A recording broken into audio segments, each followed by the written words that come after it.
பொதுவாகவே பார்த்திங்கன்னா, நம்ம ஏதாவது ஒரு சமையல் பண்ணலாம் அப்படின்னு சொல்லிட்டு நம்ம எல்லாமே ரெடி பண்ணி வச்சுருப்போங்க. அந்த நேரம் பார்த்து நம்ம அப்பாவோ, இல்லை ஹஸ்பண்டோ யாராவது ஒருத்தர் என்ன பண்ணுவாங்கன்னா, திடீர்னு ஒரு நான்வெஜ் எடுத்துகிட்டு வந்து, "இன்றைக்கி இதை சமைங்க" அப்படின்னு சொல்லிட்டு அசால்ட்டாக போயிடுவாங்க.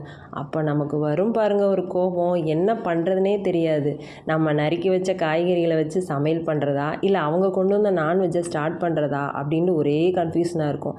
ஆனால் என்ன செய்ய முடியும், நம்ம செய்யலைன்னா அவங்களும் ஃபீல் பண்ணுவாங்க. ஸோ அதுக்காவது நம்ம செஞ்சு தானே ஆகணும். ஆனால் ஃபுல் அண்ட் ஃபுல் நான்வெஜ்ஜவே சமைக்கிறத விட நம்ம வந்துட்டு எப்பயுமே நம்ம வீட்டில் ஒரு தயிர் வச்சு அதுக்கு ஒரு மீன் வறுவலோ, ஒரு சிக்கன் 65ஓ அந்த மாதிரி சாப்பிடும்போது இன்னும் டேஸ்ட்டாக இருக்கும்.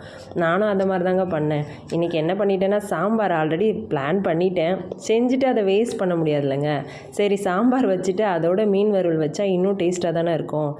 ஏன்னா நாளைக்கு சண்டே, இன்றைக்கி சாட்டர்டேன்றனால நாளைக்கு பண்ணிக்கலாம் அப்படின்னு பிளான் பண்ணிட்டேன்.